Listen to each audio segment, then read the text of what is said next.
Good evening, everyone, and welcome to a special Wednesday night edition of the Shanks Unleashed podcast. I am Andy Stowe. He is Eddie from Mackworth, screaming at the clouds, and he is Arthur Smith's moving company coordinator, the star of our show and the star of the Bill Shanks show that you need to be streaming from 3 to 7 weekdays on the superstations.com, the one and only Bill Shanks. Bill, Happy Eddie, New Year, boys. How are you? Doing great. Eddie, how are you? I'm good. I want to say Happy New Year and Merry Christmas to you, Andy. Merry Christmas and Happy New Year to you, Bill. And Merry Christmas and Happy New Year to you, Jermaine Burton. Well, that's a great way to start the show. That is the best way I think we've ever started the show. That guy, He's a little heart thing he does. He got what he deserved, and he's going. His last play was him with his leg up in the air, hurt. He gets carted off the field, and I wanted to go like this to him. Yeah, right, I know that guy. You won nothing, and as I said, your ring, Jermaine, has a G on it, my friend. It does have a G. The only ring you ever won. That's right. And not to knock AD Mitchell, I love the guy. I think he's a great player, but totally different story. His two rings say Georgia Bulldogs. So just saying. But before we get going into this thing, we want to thank all of our guests. We got actually a lot of people watching us right now. So keep on liking it and sharing it. If you got Alabama fans, you can share it to them too. We'll make fun of Jermaine Burton a little bit, but y'all can still come watch. But we appreciate you guys watching. We hope you all had a great Christmas, a happy New Year. We're ready to kick this thing off. How about that? That's hard to believe, isn't it? It is 2024. Yeah, it's crazy. I was writing down, like when I was setting up the show, I was like, wait a minute, I got to put 24 on this thing. So it was about messed up. Crazy. But yeah, it's so I hope everyone is doing good. I see Alex Page and Ken from Cumming and they called him AD. Yeah, I called him at Georgia. They called him AD. We got Chris Taylor here with us. We also have us a guest we're going to go ahead and bring on. We got Mr. Andy in Chicago. He's going to come in and talk with us. Awesome. Bill did get you know what? I did get a new Georgia hat, but this is not the new Georgia hat. I did get a hat for Christmas, but this is one of the old hats that I brought in. So anyway, Andy, what's up, my man? What's up, Bill? How are you? Hey, Eddie. Hey, Andy, I must say, as it always bears out, your face does not match your voice, but that's true of anybody you meet for the first time. Right? Everybody. Yeah. It's nice to see you in person, Andy. Yeah, happy to join y'all. Yeah, we're glad to have you. Appreciate you joining us. So we got a big trade to talk about, and I love it. I'm just happy as I can be. I keep on looking at that depth chart and seeing Max Fried, Spencer Strider, Charlie Morton, Chris Sale, and then whomever, fifth starter, Reynaldo Lopez, Bryce Elder, or someone else. And I really like that. I really like that thing. We had an interesting kind of conversation on the show today that I think is worthwhile. And that is, all right, if we had two options, we trade A.J. Smith-Shawver, Hurston Waldrop, Bryce Elder, and Vaughn Grissom to Chicago for Dylan Cease. 2 years of Dylan Cease, even though he's from Milton, Georgia, and he is Boris' client. Or do we do this deal that they made with Vaughn Grissom going to Boston for 1, maybe 2 years of Chris Sale, when they will have $10.5 million, but only $500,000 this year? And I mean, hell, with global warming, we could all be dead in 2039. So who the hell cares? Or have that and then $20 million next year. What do we pick? So what do y'all think about that? And you're dealing with BB Abbott as opposed to Boris. That's right. Yeah, and Bill can. Before we get into that, what does his contract go? What is it after this year? Explain. That's what I was going to ask Bill to explain that extended contract deal. Well, they assume they traded for the contract. Alex said that in the press conference. So that means that they get that deal in its entirety. Now, that means that along with that, they get $17 million. So that $17 million goes through the $27.5 million for 2024. But of that $27.5 million, not included in the $17 million that Boston pays, the $10.5 million left, 10 of that million is paid in 2039, 15 years from the start of or from the time of the trade. So they won't have to pay that until, which Alex Anthopoulos, maybe he's there in 2039 or not, but who cares? So you get that guy though for $500,000 for this season, and then you make a decision on him for 2025 at $20 million. Okay, so they have an option for next year at $20 million, but that $10 million, so they don't pay one penny of that until 2039. Right, they have to set that money aside, but it is not paid to him until 2039. Just like the Shohei Ohtani situation. Yeah, it's a deferred contract. Not to the level, but yes, deferred. Right. Well, Andy, what do you feel about this trade? Because me personally, I think it's great. I like Bill had mentioned, I talked to him today on the show and on the Bill Shanks show, and I think it sucks trading Vaughn Grissom because I do think he is a good hitter. I think he's probably a really good hitter, but $500,000 for who I think could be, well, he was an ace and he may end up being an ace again. So I'm really excited about this deal. You know, I think we can all agree that we'd probably prefer Dylan Cease over Chris Sale, but as Bill said, the package that we'd have to give up to get Dylan Cease is probably would have been too great. We're probably giving up Elder. We're probably giving up Vaughn Grissom. Probably giving up Smith-Shawver. At least and Waldrop. I think we would give all four of them. Yeah, I know you said Waldrop earlier today. Possibly, that's a significant package to give up. Yeah. And given the state of the farm system, that price is too great to pay. And so I like the fact that it's only costing us $500,000 against the books in 2024 to have Chris Sale, and that $10 million is deferred. Then I started to back down a little bit off the ledge with this deal because I was a little bit upset to give up Vaughn Grissom, but the fact that Chris Sale is only costing us $500,000, and the fact that we can defer that $10 million, I think that's huge for this deal. Plus, Eddie said it. I mean, look at the agents of these two players.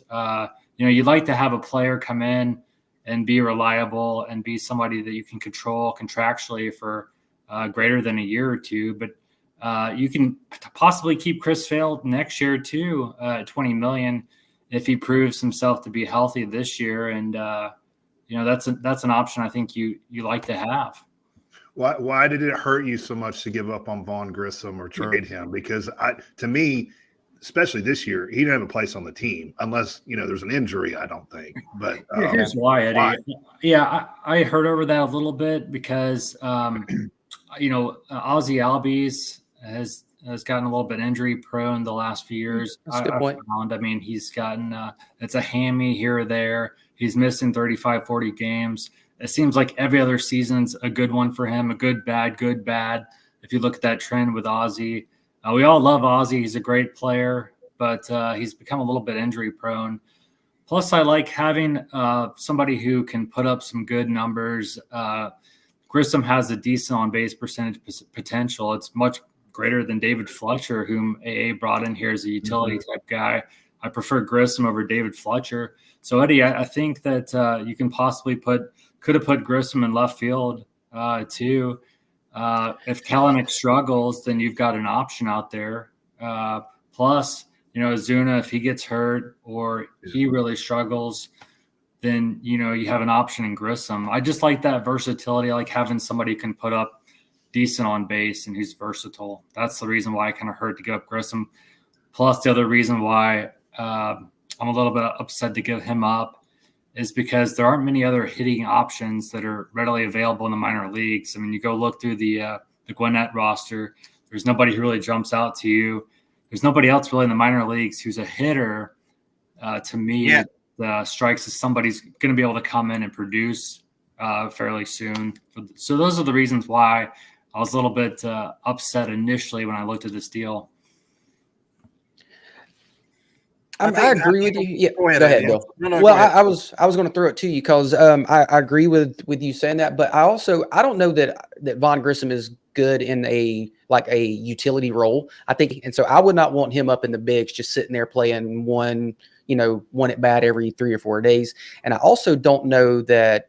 And that's why I was going to throw this to Bill because you mentioned left field, and I know that was one of the things they had talked about. But Bill, can he play left field? I mean, apparently they're not liking him out there. Well, they didn't really put him in left field in Venezuela, I don't believe, when they said they were going to. He was still playing the infield. But look, I like Vaughn Grissom, but and when everybody was I think Andy will tell you this. We were talking about Vaughn Grissom in the summer a couple of years ago when everybody was going on about the Yankees 2 shortstops. I'm like, well, how about this kid from Atlanta? He's putting up some really good numbers here. But, here's my thing about Vaughn Grissom.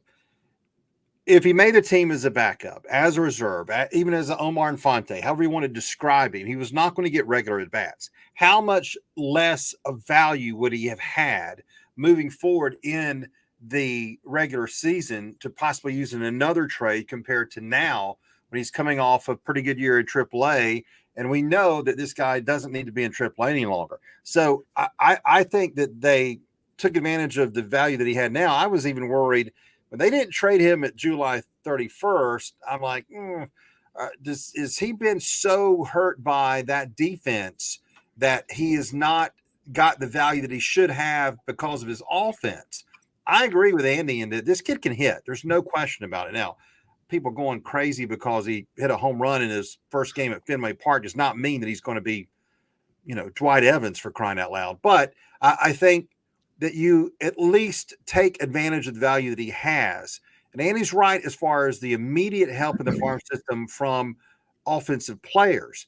So you've got catcher, first, second, short, third, left, right, or left. You got 5 years of control, right, center locked up, DH for another year and a half or 2 years if the option's picked up. So use that value now compared to holding on to him for later. And again, 1-for-1 for Chris Sale. I mean, look, I know there's risk. And Alex said this yesterday when we talked to him. There's no question there's risk. But hell, if he can do what he did last year, 20 starts, and I know we need him in October. There's no question about that. But, I mean, gosh, if he can do what he did last year, that's going to help that pitching staff. But what I like about it, and Andy and I talk about this a lot, is it's going to backlog that farm system a little bit. So they can let those guys from last year's draft, when they drafted a ton of pitchers, mature, develop, leave them there. Let them be at Augusta and Rome. Some will be even at AA, but let them be in the minor leagues. And hopefully also, if Alex won't get trigger happy about his boy, AJ Smith-Shawver and Waldrop can stay in AAA and develop. Because here's the other thing that I keep on going back to. Okay, we got Max Fried, Charlie Morton coming off the books after this year. Yes. Charlie Morton is freaking Eddie from Ackworth's age, for crying out loud. Jesus, holy Mary. And Bill and I are the same age, by the way. No, we're not. And then we are getting pessimistic by the day about Max, right? Yeah. So you may have 2 rotation spots open. You could bring Sale back if you want to for $20 million. So he could basically replace Charlie Morton next year. But then you don't know about Bryce, but you got Spencer, but there could be 2 rotation spots. How much better would we feel on January 3rd, 2025 about the possibility of Hurston Waldrop and AJ Smith-Shawver joining that 2025 rotation if they had a full year of development in AAA? And I think that's the key. And so I just posted a graphic for the pitching staff, and Bill, you, I think, posted this on your Twitter earlier as well. And so just talking about this year, what Sale does. So he brings, and given you can swap the order, but I put Spencer Strider as 1, and then I have Max Fried as 2, and because I went righty, lefty, and then Charlie Morton righty is 3, Chris Sale lefty is 4. And then I put Bryce Elder or Ronaldo Lopez, and I got, other names, of course, Shawver, Waldrop, Alan Winans, Darius Vines, and Waskari Noah. But that rotation, and I know if everyone's healthy, who knows? I mean, who knows who's going to be healthy? I mean, what happened to Sale? He fell off his bicycle. So that can happen. So we don't know. We never know. But if these guys are healthy, that is as good of a starting 4, and that is 4 postseason pitchers. They throw hard. They strike people out. And Bryce Elder, maybe you do a 5th starter by committee. Maybe Elder gets 10 starts. Maybe Winans gets 10, whatever. But those top 4, and then plus look at those relievers. And because Bill, you had posted a stat about their strikeout per 9. Yeah. It's ridiculous how the strikeout numbers. And when you had Alex Anthropoulos on your show yesterday, and he talked about that because you asked him specifically, was this a coincidence? And he said, no, it is not a coincidence that we're getting strikeout pitchers. Yeah, absolutely. And here's what I'm hoping. If I'm Brian Snicker or Alex Anthopoulos, I'm calling up Bryce Elder. I'm like, Bryce, let me tell you something. You know that you were going to be left off the playoff roster last year. Then Kyle Wright got hurt, and then Max Fried had the blister, and Charlie got the finger issue. He had already been told 2 weeks before the end of the season, Bryce, you're not going to be on the playoff roster. He was pissed. He was out of gas. He pitched one game in the last 10 days, and then he came back and pitched one of those games in the 5 days off, and then he came back and pitched that other game in the playoffs. Bryce, you were an all-star last year. That was last year. It's time for you to shit or get off the pot, son. Yeah. In other words, you don't have to be the number 3. You don't have to be the number 4. Just go out there and be a good major league starter. You're going to be different from all the others because your strikeout to 9-inning pitch ratio is never going to be like those 4 are. So go out there and simply show us you can be the starter. And if that happens, if he can do that, Reynaldo Lopez moves back to that bullpen, and you can't tell me there's a better bullpen in the big leagues on paper than that one right there, especially if Lopez goes back to that bullpen. No freaking way. So do you think, Bill, using, as Andy has it written here, and I don't know, I'm not as big in the weeds as baseball as you are, but is a 5-man rotation like he's showing here a thing that Snitker will do to start the year, or will he just use that sparingly? How is that going to work going forward? Obviously, they all have to stay healthy. And the second part of my question, there's one name missing off of this, Ian Anderson. Where's and he's coming back next year. So he's in that other. I think he's in that other names list with Huascar Ynoa. Now Ynoa, he had his Tommy John surgery in September of 2022. Right. So he should be ready basically for spring training to be somewhat normal. They won't treat him as normal, but you know what I'm saying. Ian is going to be a little bit later. And that's why I didn't put him on that list, because I was thinking probably July-ish or something. So Alex mentioned him yesterday. Alex mentioned him a couple of times. Okay. So, but again, you know, the days of a 5-man rotation being all the way through your year are over. We know that, no matter how much I complain about it. So it's like, what do you hope from those top 5 spots, whomever it may be? Do you hope 115 starts and the other, however many that is, spread out? I mean, you know, I know Max got hurt last year. There's no question about it. Spencer was durable. Charlie's been durable for 3 years, no question.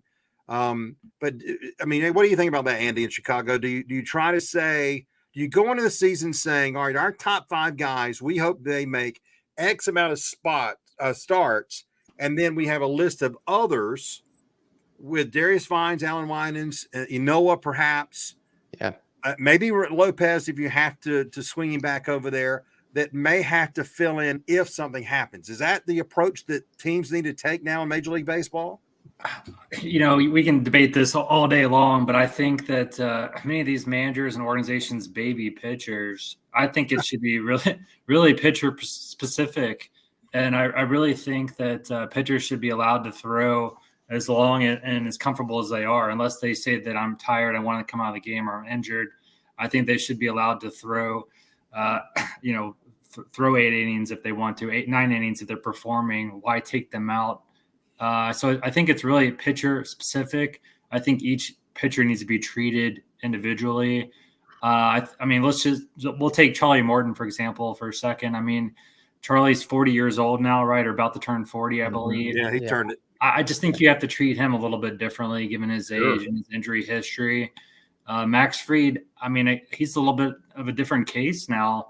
He's been injured several times lately the past few years. I don't know what you do about him. Do you have to nurse him a little bit? Do you have to, maybe the first couple of months, Eddie, you throw Max Fried 5-6 innings here? I hate that idea, but I'd much rather these guys be healthy come October. And I think you just have to look at each pitcher individually. But overall, I just I like throwing starting pitchers as long as you possibly can in games. I'd rather them come and say, hey, I'm tired, or I'm injured, I need to come out of the game. That's how I feel. Oh, I agree completely. I'm just saying from an organization, I mean, they had 3 pitchers start 30 or more games last year. Morton 30, Elder 31, Spencer 32. So that's 3 pitchers who started 93 games. Now, we could probably go through baseball-reference.com And what would you think? The average number of pitchers per staff that made 30 or more starts was what, 1 3/4? Yeah. Right. But so I'm with you. I mean, look, I say let him bleed. Let the mofo out there bleed before he comes out of the game. I mean, I won't, if you come out here, I'm going to get you a diaper or a tampon and you're going to forget it.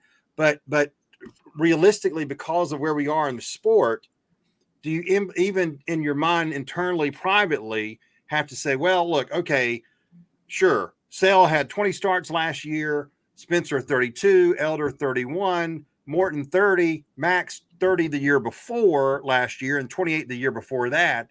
So again, is there a number that we think if we can get 130 starts out of those 5? Yeah. Okay, then what is that? 26 per start on average? That'd be great. Yeah. That's And then you that's have probably 32 above left. average. Yeah. Yes, And then you have 32 left, but you got 32 left to do. And then you go from there. But then that's where, Enoa may come into play. Ian later in the year comes into play. And of course, a potential trade. But it's like, because I don't want to nurse it. Somebody asked Alex during the press conference on Saturday. It's like, well, I'm not going to tell you who, Mark Bowman. But he said, well, I think it was him. Do you need to have Sale treated differently because of what's happened?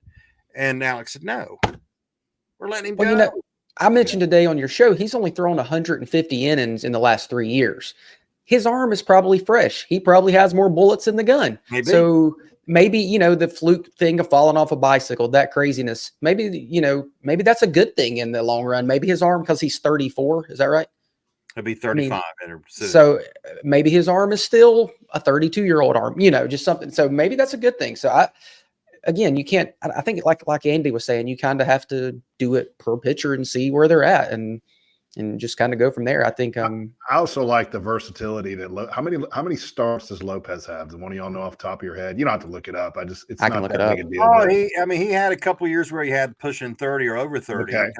That's what I love, because you're going to have that blow up game where, God forbid, a pitcher gets hurt. He pitched an inning and a half, or it's just not working. And you can bring a guy. I love that versatility, a guy who can come in, who's been a starter and knows how to work through those middle innings to get you to the bullpen. I love that. Well, and Andy and I have talked about this, I wouldn't even be opposed to them to go after Jacob Junis, another kid kind of like Reynaldo, who before early in his career was a starter, then became, I think last year, what was it, Andy? 40 games and 86 innings or something like that we looked up when we were talking that night.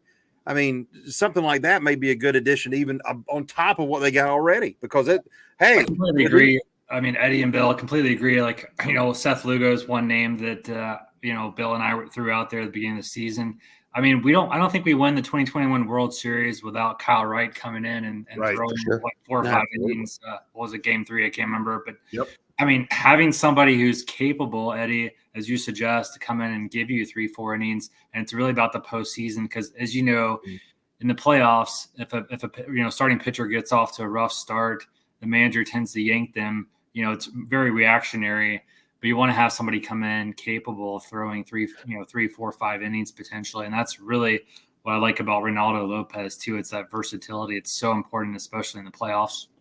Yeah, he has 97 career starts, Eddie. 97 career starts. So he's experienced there. Yeah. And it doesn't, like you said, Andy, it doesn't eat up your bullpen in a short series, whatever, or actually a longer series. It eats up your bullpen, throwing 3 and 4 guys out there to get through that game.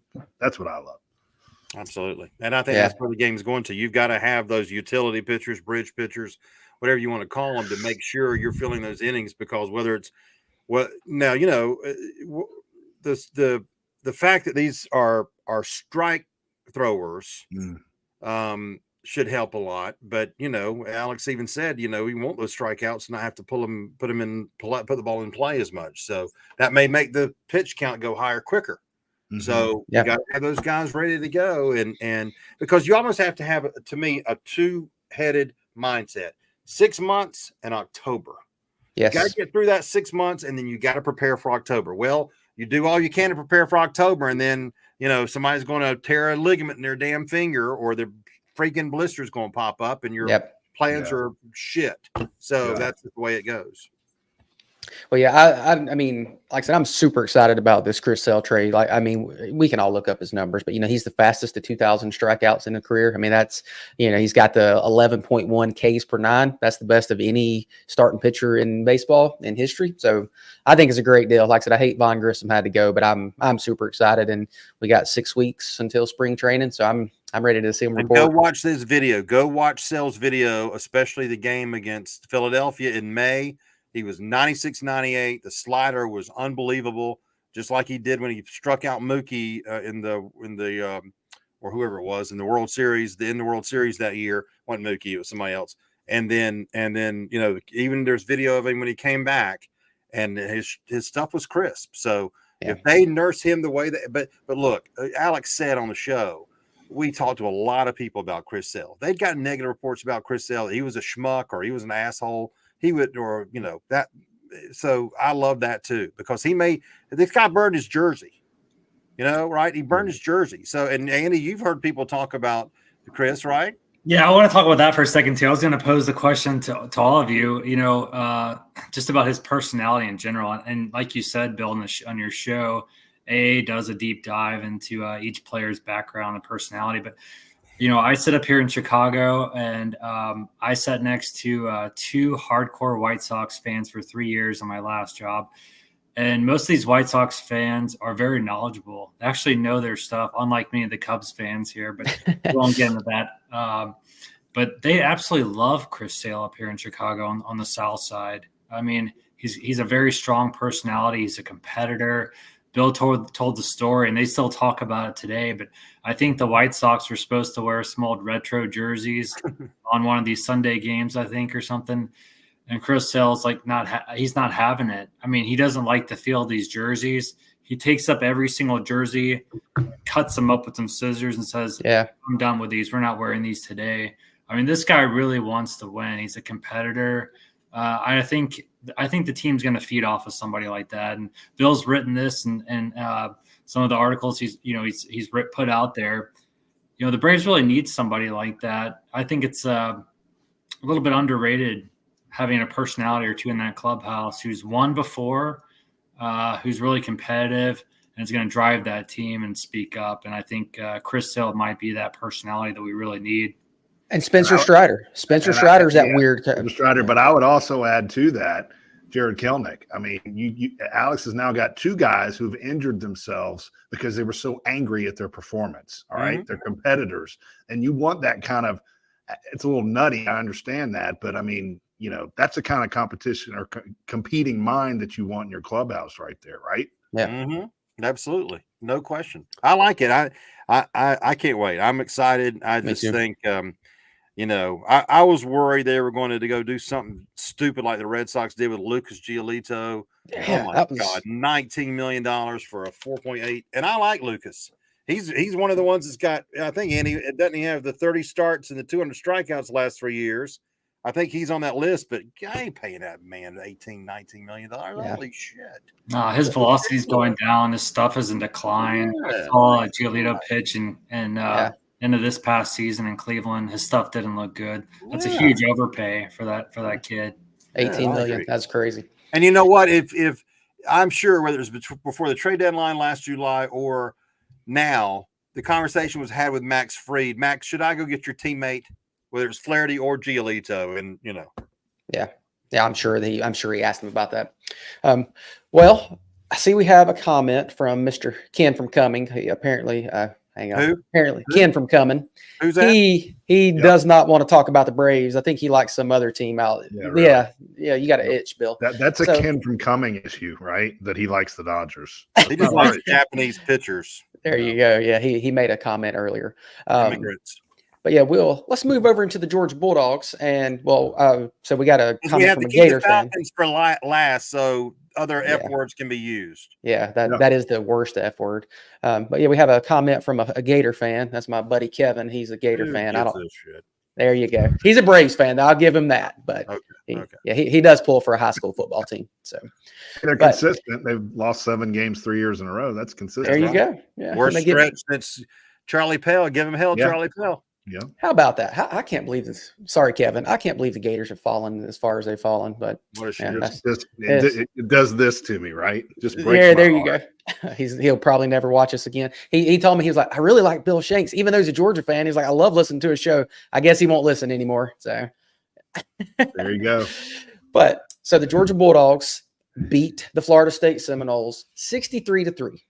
And, we can look at all the stats and we see that Georgia dominated them. But the narrative isn't that Georgia had the culture to stay, that our players wanted to be a part of it. The narrative is Florida State opted out. They didn't want to be there. Georgia didn't really do anything. It was just a default win. The game didn't matter. And I know, Eddie, you say it's sort of a non-matter exhibition game, and I'm with you. But we had 27 guys out too. They had 27 guys out. So FSU did not have Jordan Travis, and I get it. He's probably more impactful than us not having Brock Bowers. But 27 and 27, I mean, it's like UGA had 0 opt-outs, 7 injuries, 20 transfer outs, and FSU had 9 opt-outs, 2 injuries, and 16 transfers. So it's still 27 and 27 any way you slice it. So I don't know about y'all, but I'm tired of hearing this crap that Georgia didn't really do anything, that it was just because FSU opted out. Well, I think you have to mention all the people who were away from both teams. Exactly. Right. And sure, you could say that there were still perhaps more impactful players on the FSU side with Verse and the 2 receivers who are going to go to the NFL, Keon Coleman and Johnny Wilson, Trey Benson, the running back, and of course Travis being hurt, and to go to the 3rd string quarterback. It doesn't matter. I mean, look, the bottom line is, and Brent Rollins said this on the show today, culture won that game. The culture of wanting to play in a bowl game and having pride in your team. And I said this today too, and I think it's true.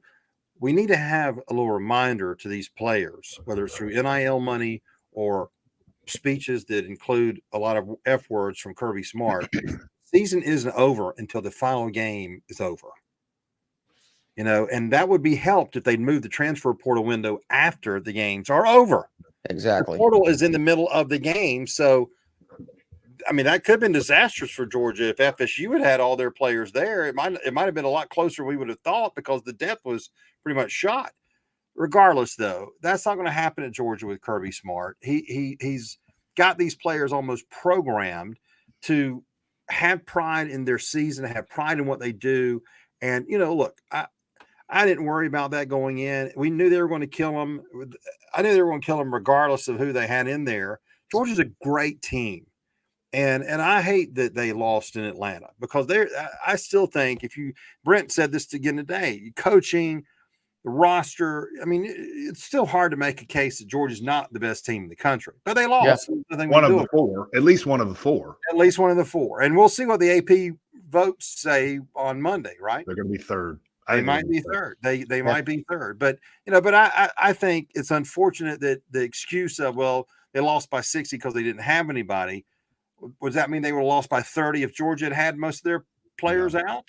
Probably so. Starters out. I mean, we still would have beat them by 30 points, for crying out loud, because it was dominating. So, and second half, they had, what was it?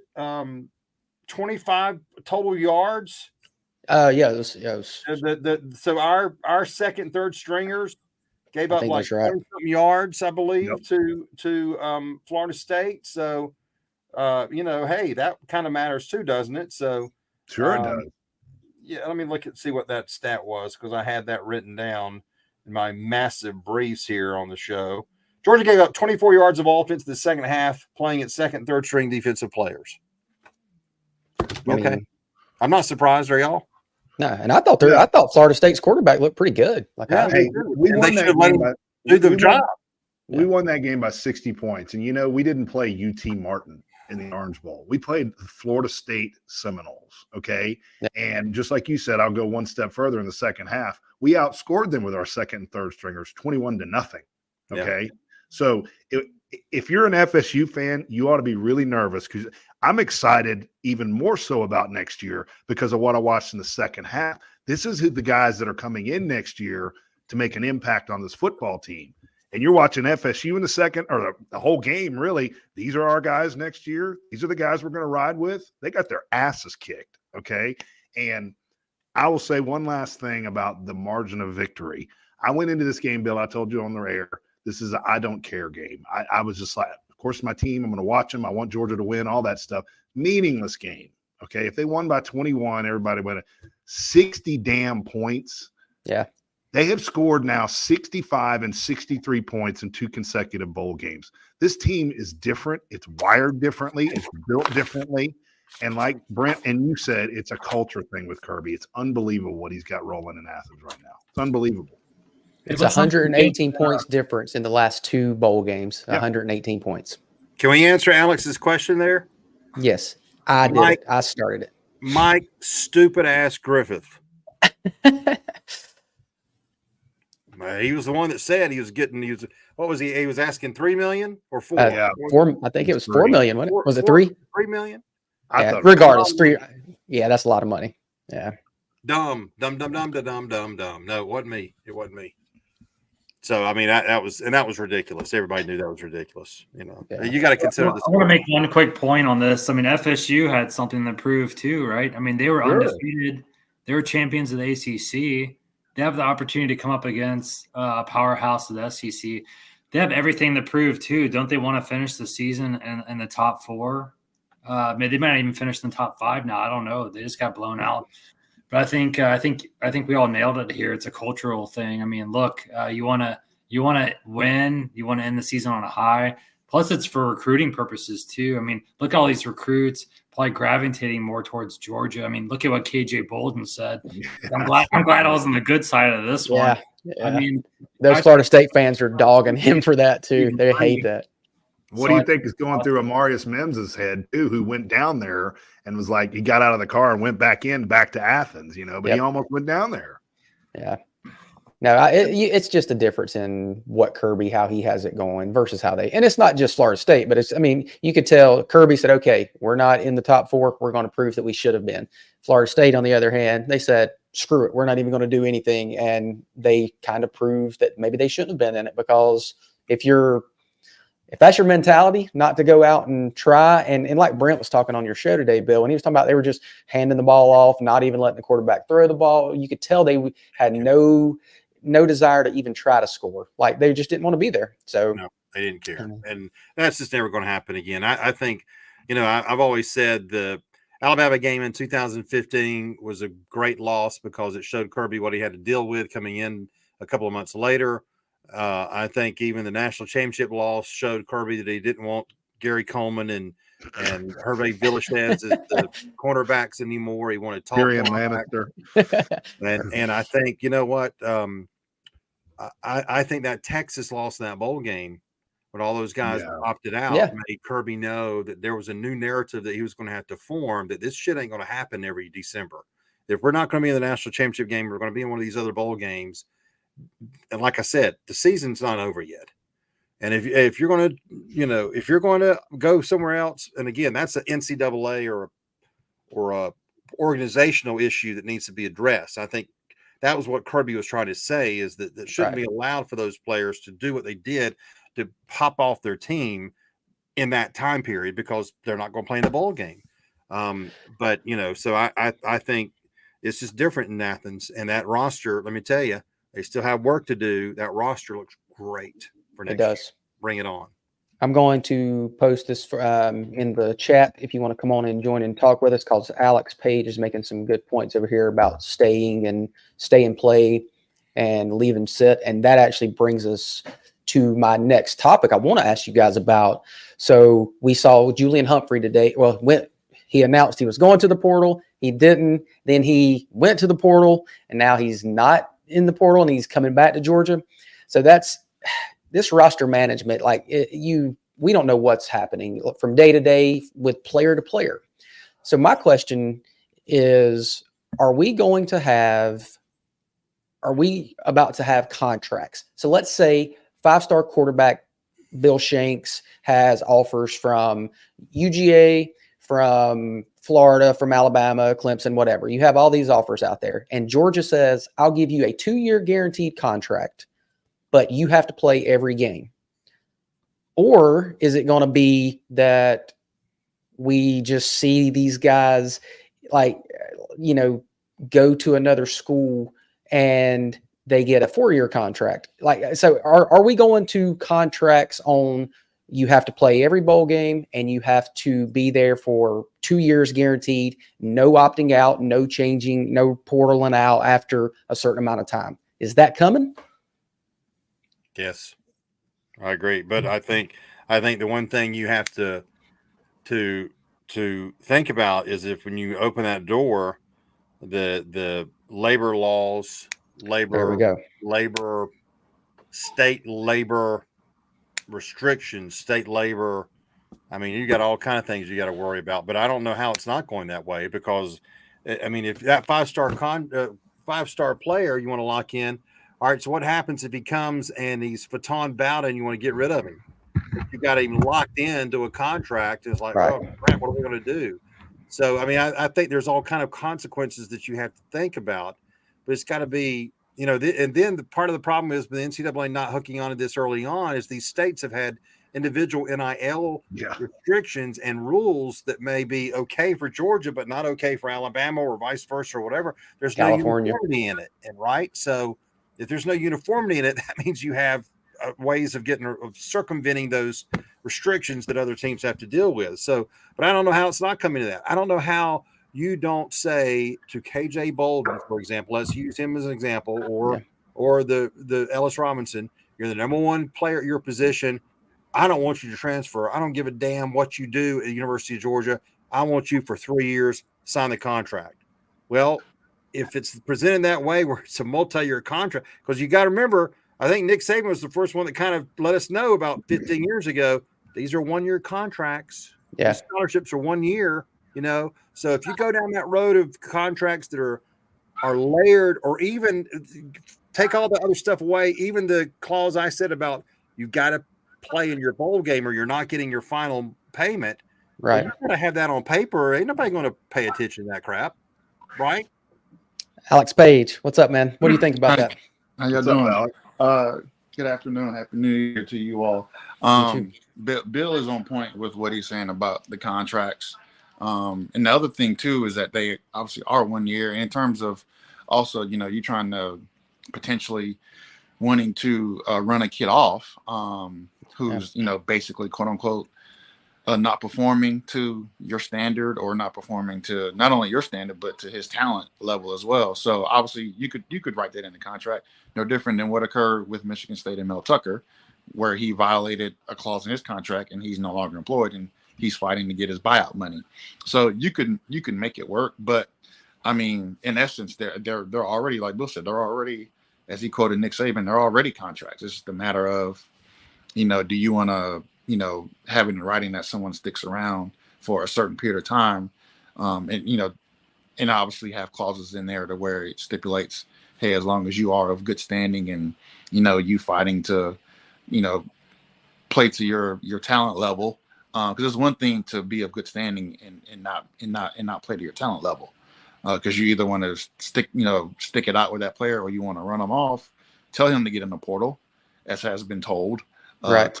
A bevy of players, so you can either have someone get someone from the portal or give that scholarship to a high school recruit.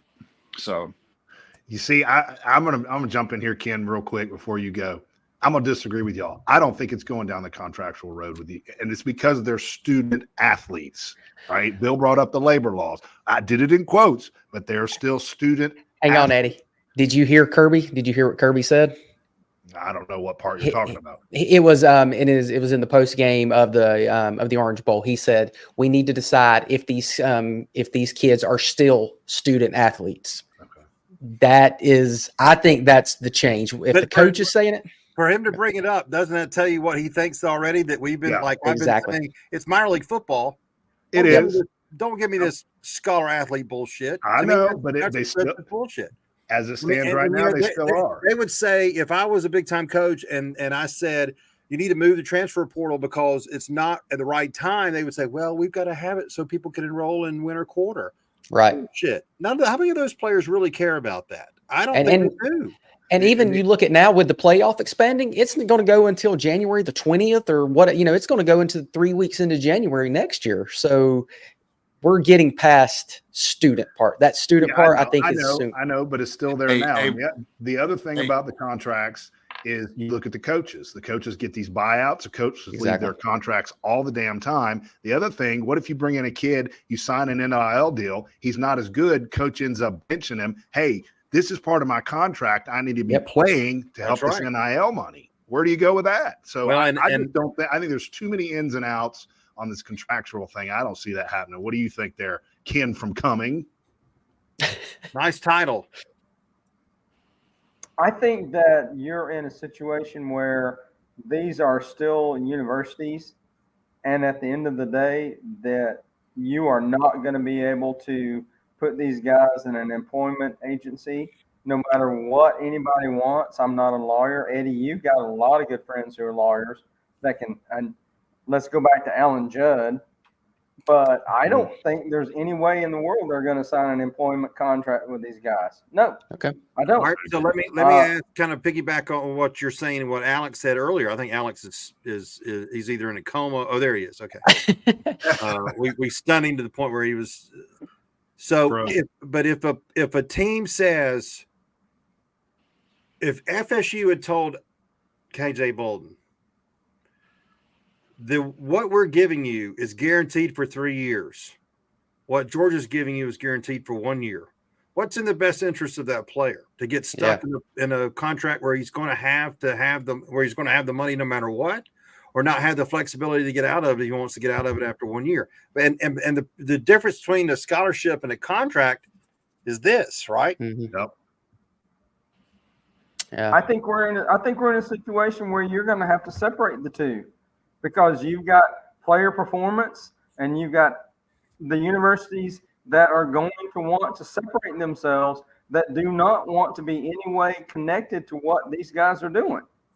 I mean, guys, I'm not trying to bring up the past. It's a horrible, tragic event.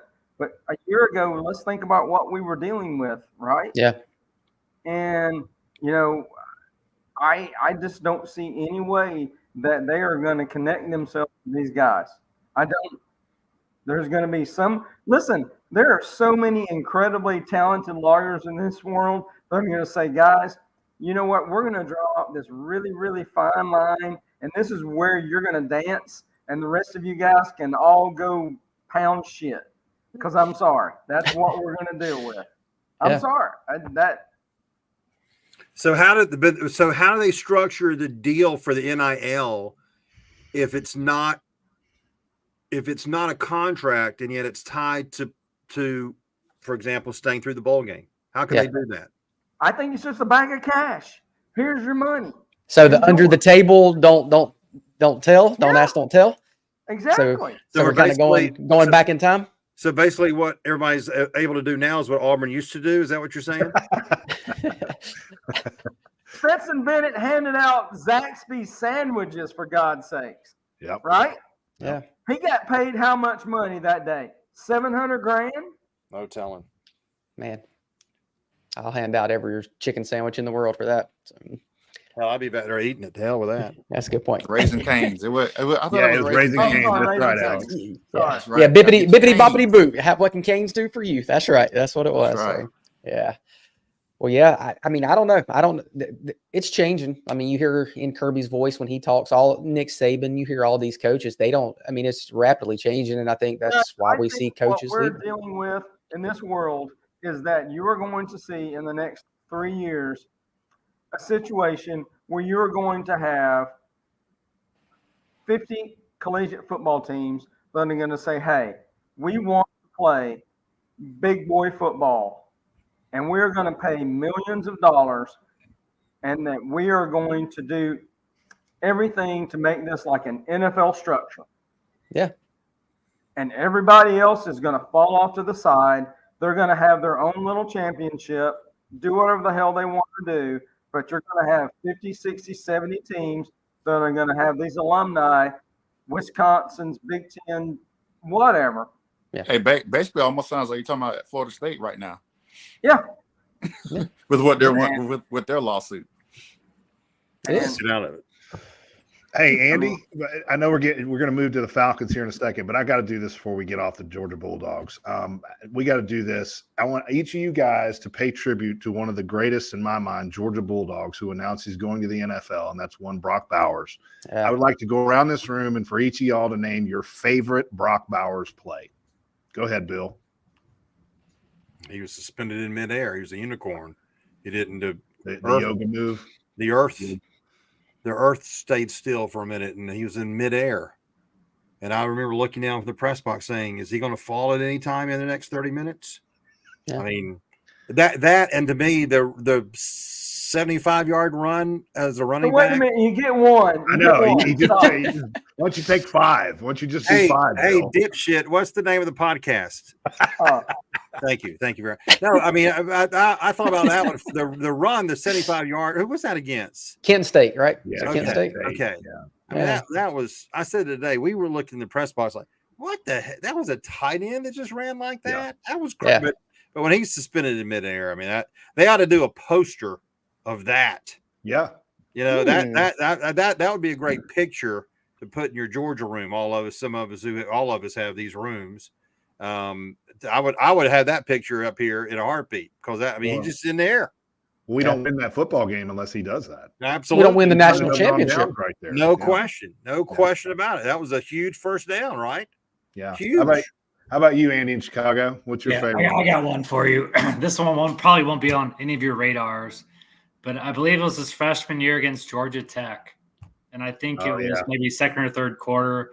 Stetson Bennett throws a slant pass, like I think 5-yard pass or something like that on our own 20 or 25-yard line, probably 25-yard line. Yep. And Bowers takes off and blows past like 6, 7, 8 nerd players. I mean, he's gone. And I'm sitting there amongst like a whole bunch of nerd fans, and they're just in disbelief. And I'm just like going nuts. Favorite play by far because I can see that in person. That is a great play. play. That play reminded me of a little bit was when this is years ago when Michael Vick split those guys in Minnesota to win the game in overtime. Throws the ball up in those guys slammed into each other thinking they could get him. They did that at Tech. 2 guys slammed into each other thinking they had the angle. So when he threw that ball up in the upper deck, he just launched it with that cannon he had for an arm. Oh, that was great stuff. How about you? I think about 5 minutes later, George Pickens grabbed the Georgia Tech safety and slammed him into the bench, which was awesome. I love that part. AP, what you got for us? You got one out? I got one simple play, and I think was it against Vandy this year where he lined up at fullback and they gave it to him on 4th and 1. Oh yeah, that's a great call. You know, yeah, it was a simple. You know, he didn't do anything special outside of getting the first down. Just the simple fact that they basically lined up at fullback and they ran the belly, ran the trap with him. That's fullback. a great call. Absolutely. How about you, Ken? Kenneth? Oh, mine is real simple. Brock Bowers, University of Gay Turds, when he bubble, turn around and broke their hearts and just, you know what? Man, he just did a big old dog nasty on them the rest of the game, which I just absolutely loved. And the best part of that is Carson Beck in the background going. You remember that still shot? Yeah, it wasn't a great throw, and it was just. I'm going to go so you don't steal mine, Andy. Bill stole mine. I can't say anything other than Ohio State. That's the play. Mine is the national championship against Alabama when Stetson threw that little pass and he got hit in the face. And it wasn't an incredible play, but he caught it and ran to the end zone. But that was the moment you knew, okay, Georgia's going to win a national championship, to me anyway. And on that play, my favorite player, Marcus Rosemary-Jack Saint, blew his guy into the end zone. That was just a fantastic play. I love it. And let's give a shout out to Marcus Rosemary. He's going to the draft. I love that dude. I love that guy. Breaking his ankle versus Florida and then coming back. He is a football player. Love that guy. Love CT, him. What's up? What is your favorite Brock Bowers play? I'm just jumping on here because when Brock was this is going back to freshman year. When Brock was we didn't even know who he was, and I think one of the first games they would run some reverses or jet sweeps, like just from the 5 or 7 yard line, something like that. And one of them he scored, and I'll never forget. Alex Page sends me a text like, why are we running reverses to the tight end? And I was like, I don't know, man. There's a lot of smoke coming out of camp about this guy. So it was a early indicator that it was like, what are we doing with this guy? Because if you remember early on, he would be running, and you're like, he looks like he's running slow, but he's actually pulling away from everyone. Flying, he's just pulling away. Like a deer. Well, but along those lines, and I mentioned this on the show today, how many of you were at G-Day in 2021?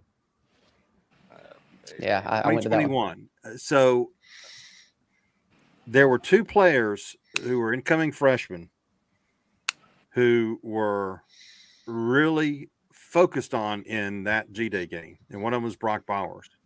And I'm like, I've never seen Kirby or anybody else that matter focus on targeting an incoming early enrollee in the G-Day game like Brock Bowers. And that was the first time I said, we got to keep an eye on this guy. And I remember that the whole year. I remember talking about it on the drive back from Indianapolis. So, that G-Day game, because one of the guys was with me who was with me at the G-Day game. It's like they threw that ball to him at the G-Day game like 6 times. What incoming freshman early enrollee gets targeted and thrown to 6 times? So that, I think, was a lot right there. You had Darnell coming in, the same time, and he was like the top billing.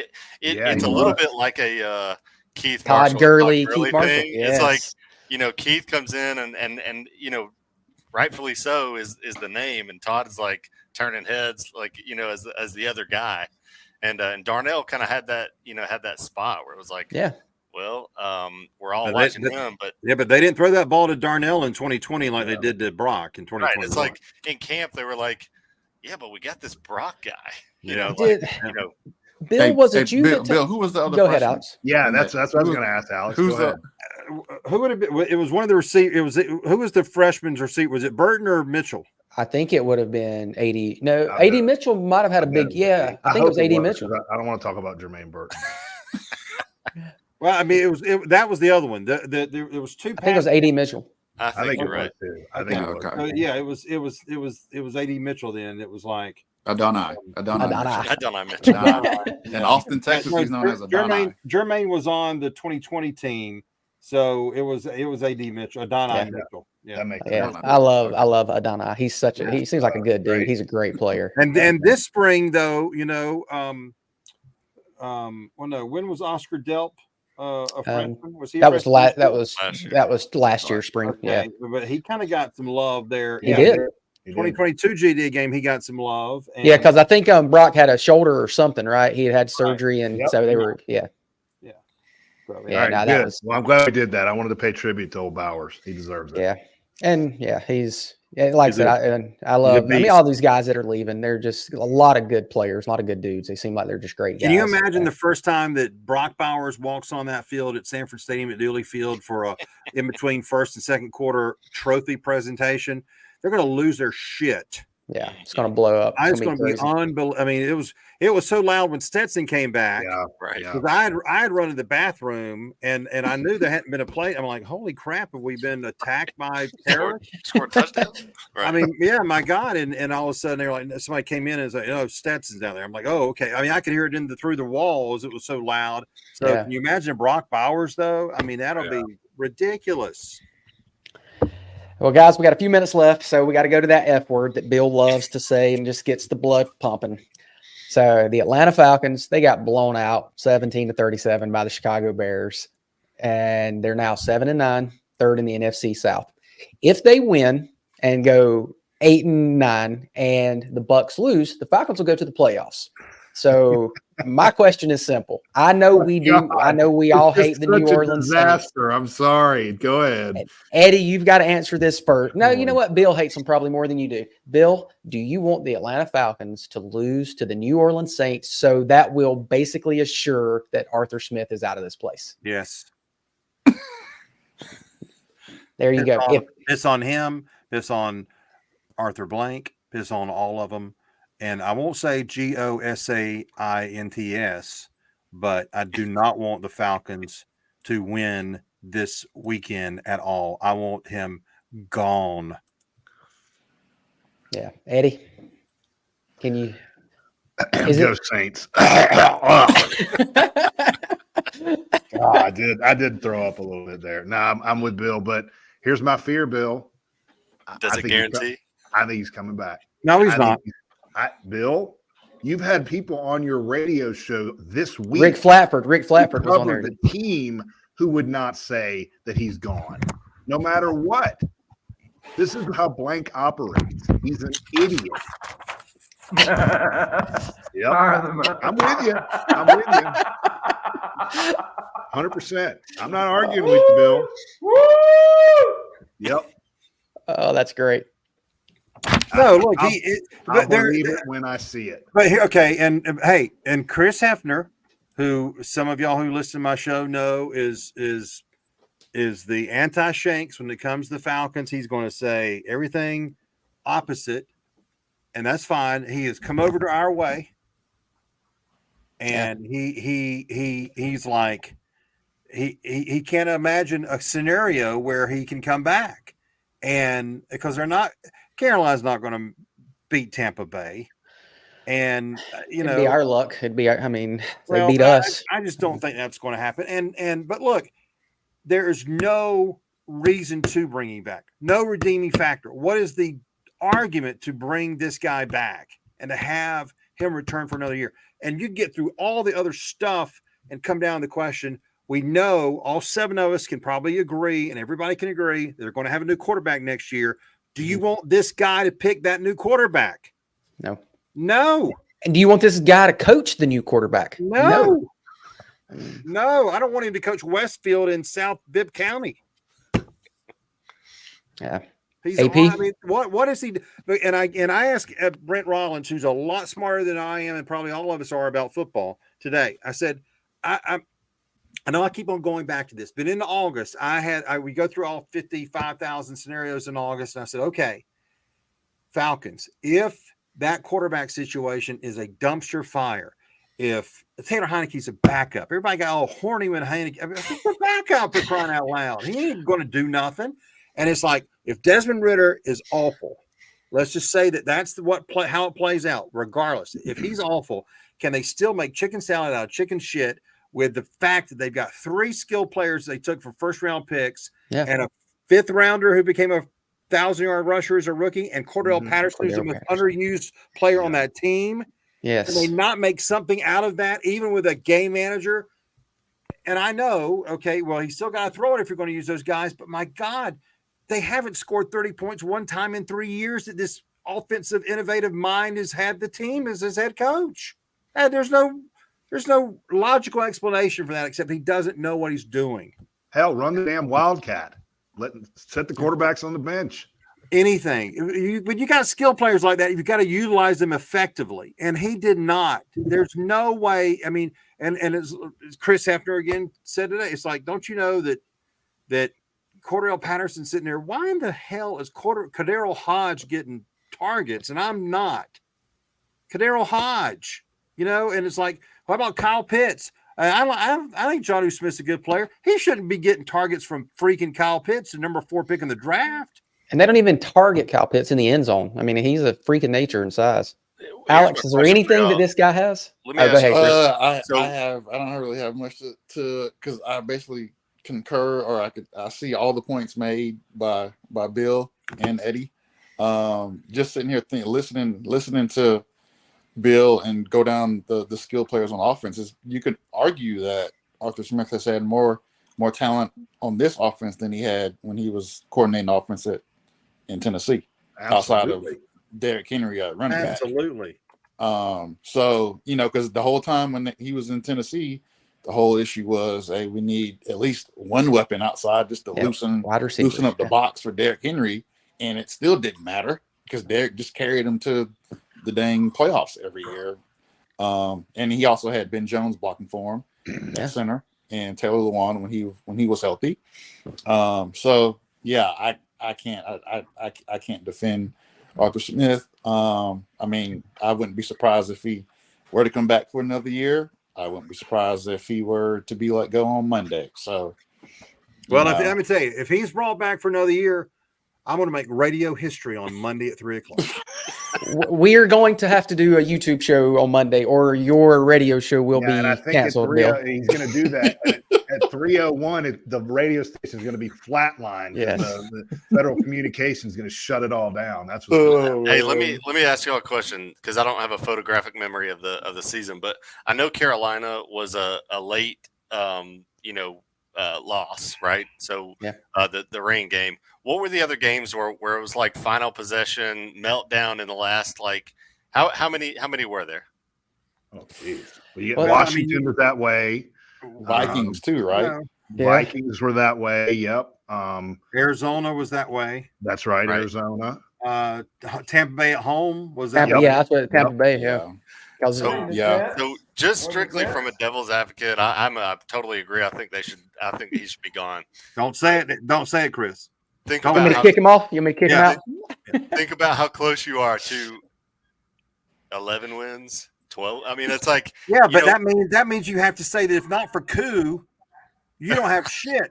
Right. I agree. I'm just saying you have you would still have the same coach, and think about how much worse it would be if you had the same coach and a few things went the right way instead of the wrong way, and you're stuck with them, and they're not even in the debate about letting him go. Okay, but I want to argue it this way, though. The Green Bay Packers, the Falcons won 25-24. So that is a close game. They did win. Right. They beat Houston 21-19. All right. They beat Tampa Bay 16-13. New Orleans close games all the way around. The Jets 13-8. So good and bad, yeah. So it's I think if say if they were to beat if they would have beat Tampa instead of losing 29-25. Maybe they lose to the New York Jets 8-13. So I think it's I think they are what they are. I don't think he is. That's what I was going to say, Chris. You just described the NFL right there. That is the NFL every Sunday. They come down to the wire, one way or the other. And I can't remember the coach who said it. Y'all tell me who it is. You are what you are. You are what your record is. Well, Parcells, but you know what?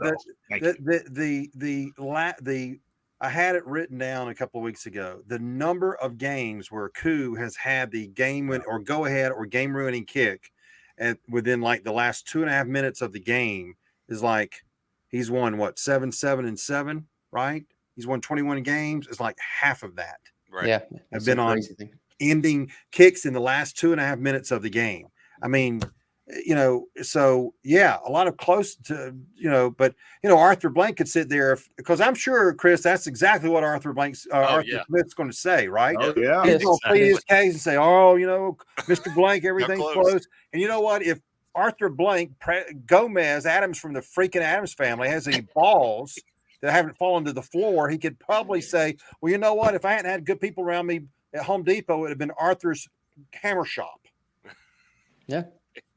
Andy, what about you? What do you think? Is he gone? Is he back? Bill's not going to be happy with me on this one, but I think he's going to be given one more year. And I just think I'm with you. I think so too. I mean, Eddie said it. I think Arthur Blank's loyal, too loyal to these people. He's too loyal to Dan Quinn, too loyal to Thomas Dimitroff. I think he just enjoys them personally. And this is his buddy's son. And I see Arthur Smith begging for one more year and getting that one more year, and I think that's the end of it after one more year. You know what we could do? We could do a false tweet that Arthur Smith was just named in the Jeffrey Epstein files. I got it. I'll send it out. Don't worry. I got that taken care of. That already occurred on I think was it yesterday on the Jimmy Kimmel. Jimmy Kimmel and Pat McAfee. So Aaron Rodgers did that. Aaron Rodgers does not care. Yeah, he don't care. No, he don't care at all. Ken, what do you think? Is he back next year? No, guys, I've been watching the Atlanta Falcons since 1976, and the only head coach that I remember is Lehman Bennett, who had a pair of balls, who actually – this team was phenomenal under that guy, and since then, I've lived in hell, like Bill. Because I'm older than Bill and Eddie, as they will tell you on a regular basis. A lot. Let me tell you something. If they bring this fat son of a bitch curve back, I am going to start rooting for the Baltimore Ravens unless Todd Monken is our next head coach. I'm done. There you Out. Hang on, what is it? There you go. Send him back to Memphis to deliver packages. There we go. So I think that's a good, excellent point. But I think the interesting conversation that flows from this for sure is the question of whether he should be back or not is certainly one thing. But who do you go after? Bill, I asked you that earlier in the week, and I mean I think you have to. To me, if you made this decision today and you made it happen, do they finally go get somebody and who that is a proven NFL commodity? It's like I don't really want to see them do another experiment. Like, there's a part of this of what's next if that's where we are. And then to your point too, Chris, to get a proven commodity, you have to trade a draft pick and spend a boatload of money to bring in the proven commodity. And then to that point, if you do have a proven commodity, is that proven commodity still hot? Right. Is he still successful? Because if you're bringing in a proven commodity, he's either worn out his welcome where he is, or he struggled a little bit. I.e., Mike Tomlin, even though he's had consecutive winning seasons, yeah, but he struggled this year. Yeah. You could, I know there's been an argument for Belichick. You saw what's happened since Tom has left. Exactly. So, and then Sean Payton's, treating Russell Wilson like his stepchild out there in Denver. So, yeah. I mean, you want a proven commodity. That's kind of who you're at that tier of who you're in terms of proven commodities. Hey, let me just say this about that. We can throw out all the names we want: Jim Harbaugh, Eric Bieniemy, Todd Monken, whatever. You know what? Hey, Jim Harbaugh would be. I mean, he's been successful everywhere he's been. He has. Correct. Throw them all out there. The coach has to want to come to this dysfunctional franchise and work for Arthur Blank and this shit. Okay. Hey, that's Eddie, the problem. Eddie, to your point though, to counter your argument is there are 32 dysfunctional. You can say there's 32 dysfunctional teams out there. And there's only 32 opportunities, and someone's gonna sign up. If they're wanted, if it's offered, someone's gonna accept that offer, because there's only 32 opportunities, and not all 32 of them are open every year. But you have to also ask the question, hopefully, if you're Arthur Blank, if you've got a list, it's like I had a list of people that if Russ Brown ever left my show, who I was going to call. Eddie from He probably definitely has a list. And it was Jeff Dantzler. And Jeff Dantzler took my call the night I found out that my co-host was leaving, and Jeff Dantzler is on at 12 o'clock every day on the super stations. But I had a list. And it was people who I knew, obviously, and people who were available. But you would think that for a job like this, the owner would have a list of people. And it's like, what are my categories? College coaches? Well, you went down that road with Bobby Petrino. That wasn't worth a shit. Proven NFL head coaches. Former NFL, currently, is there somebody like a Tomlin that could leave and come here if he leaves this current team? Former NFL head coaches. Brian Flores is a name I've thought about. He got the shaft, obviously. It was ridiculous. The guy needs another opportunity. And then you have the assistant coach again. How in the world, though, can he go down the assistant coach avenue? And look, assistant coaches, like you said, Alex, about, hey, they're going to take a job if they can because it's one of 32, especially a first-time guy. First-time guy, they don't give a damn if they get final approval of what happens with the draft. They just want the damn job. Yeah. They're going to do anything that Mr. Blank tells them to do. You got to be at my office at Buckhead at 9 o'clock on Monday mornings. Okay, Mr. Blank, I'll be there, because they're their first-time coach. But, Buck Bellew, when Buck Bellew was here a couple of weeks ago, we were talking about the Falcons, and, I was going off on him. And he was talking about Dan Reeves. He said Dan Reeves used to come on Buck and Kincaid in Atlanta all the time. Dan was a great man. God bless him. And he said Dan knew he was in trouble after Arthur Blank bought the team, when Arthur Blank told Dan Reeves to be at his office in Buckhead at 9 o'clock on Monday morning. And discuss the game prior, right? Yeah. Yeah.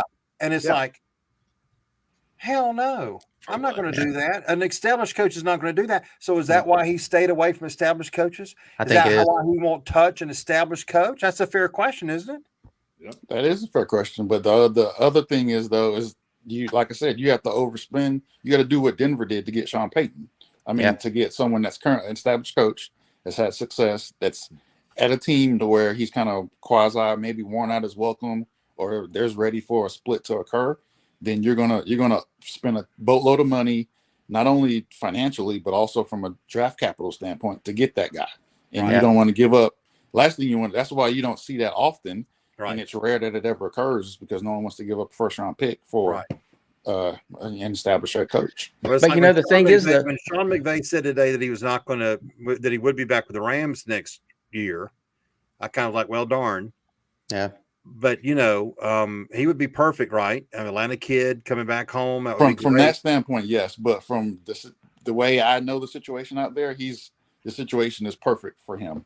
Oh, sure. Out there. Yeah. So absolutely. I mean, in terms of the setup, and his the weight he carries and how everything works together out there. So But how about this, Alex? And you talking about there's no question that people want jobs, but how many people are going to want to come in with this collaborative effort bullshit? And therefore, if when you say collaborative, what are you referring to? I mean them using straws to decide who to draft.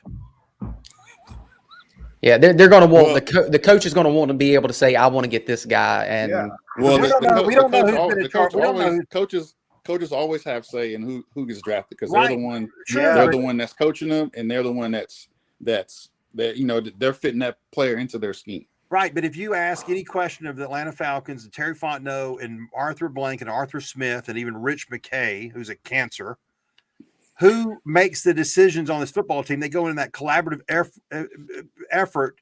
Yes, because that's because everyone does an eval on that player, on those top players. So that's why they say it's a collaborative effort. Well, true, but somebody's got to make the call. An evaluation on a player. Well, yeah, in the final say is going to basically everyone agrees on when a player is drafted, and it goes from head coach, GM, obviously your personnel directors, your coordinator, and then obviously the position coach. So that's why they use the term collaborative, because everyone. I don't think there's one person in charge. I think, and we've been told by one of our guests even today that Terry Fontenot's frustrated because he doesn't feel like he's in charge of his football team. And it's like, well, that probably is the reason, because the coach was hired before the GM. Yeah. Listen, are you kidding me? In my time there, I know some situations have been interesting, to say the least. So, that's what in terms of the collaborative, that's where that comes from. Gotcha. No one wants to say, hey, I had final say in this. Now, granted, there are some situations where it comes down to someone makes a final decision. If there's a discussion in terms of position, whether take a player at another position of need versus taking, if there's quote unquote, if there's a tie, so to speak, lack of a better term, then that's where someone does intercede and say, hey, this is what we're going to do, and this is how it's going to go down. But that's why, Alex, a situation like people asking, who the hell wanted Deshaun Watson? That was my question. Yeah. Was that collaborative or was that Arthur Blank? I bet it was Arthur Blank. What year was that? I was probably coaching high school ball at that time. So no, that was 2 years ago. Yeah. 2 years ago. Oh, yeah, 2 years ago. From a draft. Oh, you're talking about from a free agent standpoint. Yeah. Then that was, you could say he was a talented player before all the other stuff came about. Yeah, who wouldn't want Deshaun Watson? No, that stuff was already out. A lot of baggage. But that was before the. No, that stuff was already out. That stuff was already out there. Yeah, that's why he wasn't in the league. And like you're still going to look at him, even though he's got the Mormon Tabernacle Choir saying he groped him in the sauna. Hey, your boy. Hey, that's what Jimmy Haslam did. He still took him and signed him to the guaranteed deal, and that's why Lamar Jackson held out for a period of time. $250 million or whatever it was. Guys, I'm sorry, but we have to have a new owner in this team, in this town. Yeah, we don't I think have so. a new owner. We are going to be circling this fucking drain for the next 10 years, and I'm not going to live that long because I'm going to die soon. I'm serious. Well, I mean, we keep seeing the same thing over and over, and the one constant has been the owner. And so when you keep doing the same stuff, you have to look at the constant, and the constant is the owner. I mean, yeah. Hey, I'm gonna go to a Falcons game and hold up a sign that says we need a new owner because Ken's gonna die. Will that work? Hey, I'll be- at least you all can take solace in the fact that your owner isn't throwing drinks on the opposing team. Yeah, no, that was bad. Yeah. This is From not the- That's rocket because he doesn't science, want to get his guys. suit messed up, Alex. Yeah, exactly. Well, guys, look, we've been going at this, and I don't know if we'll ever completely agree one way or the other because it's a who knows what's going on. But I tell you what, let's go around the horn real quick. I'm gonna start with CT. I want to get your national title predictions. Who's going to win, and what's the score going to be? Well, originally I said Texas, so that's obviously I said Bama. So I'll go. I'm gonna go. Are we going score? Or are we going big or small margin? I was going to do. I predicted a score, but you don't have to. Whatever you want to do. I'll go. I will go Washington 31-21. Andy, what you got? Similar there. I've got Washington. I just don't see Harbaugh winning a huge game like this. I just don't see it. So I want to go Washington 28, Michigan 23. Mr. Ken from Cumming, what you got?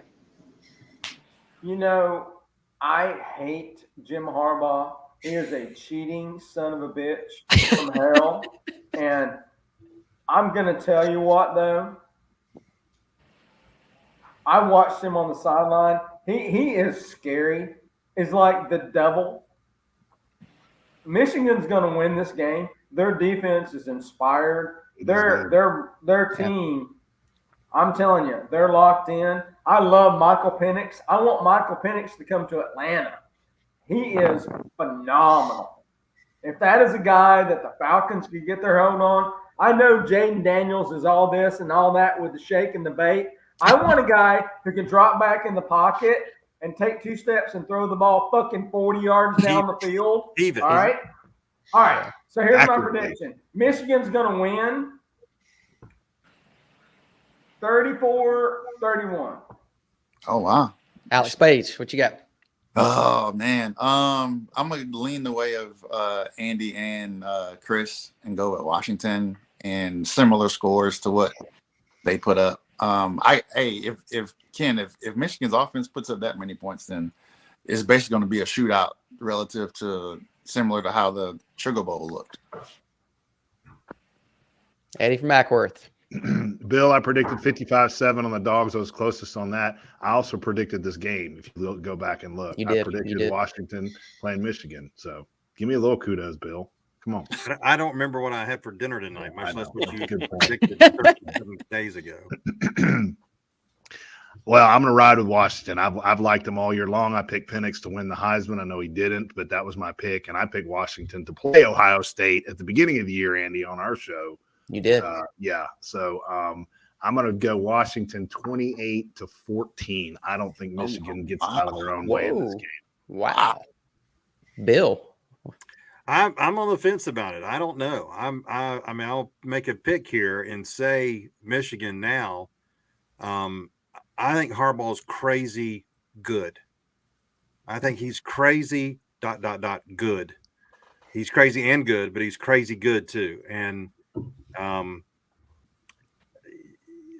mean, I love Penix too. I watched both the Oregon games and then that game the other day, and he can sling it, man. That kid can really throw that ball. He's got a quick release. He's got a really quick release. And it's accurate. That's the key. Yeah.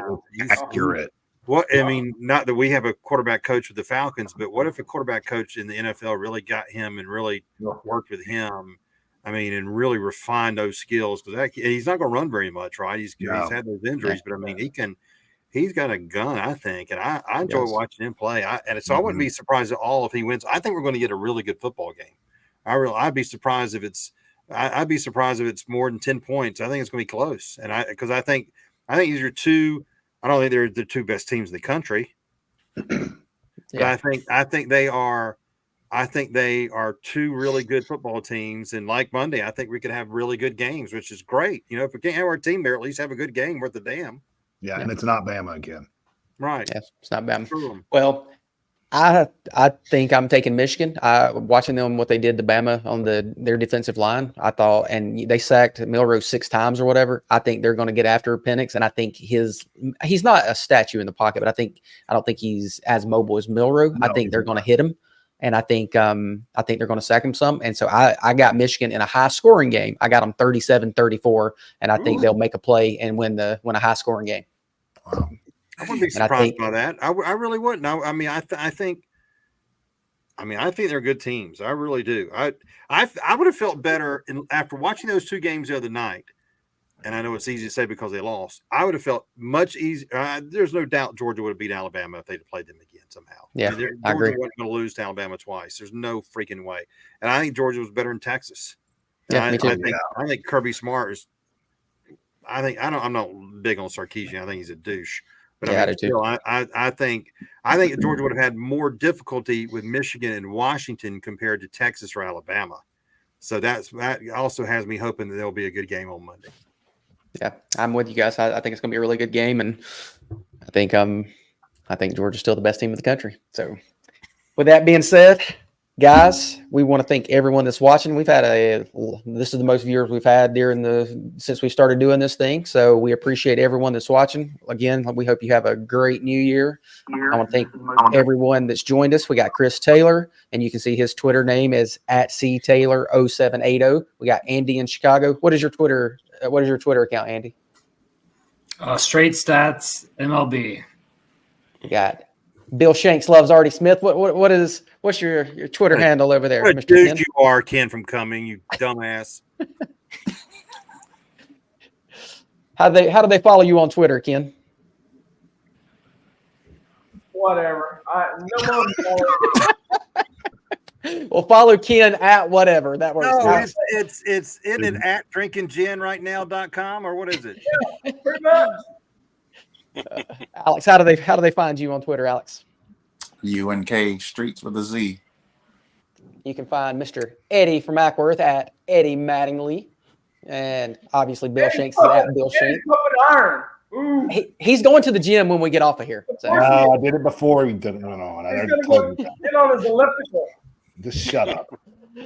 Well, make sure you take follow care of Bill. myself. Is that a problem? Y'all should do the same. Kiss my ass. I've eaten well Right, for 3 days in a row. New 3 Year. days in a row, I've eaten really well.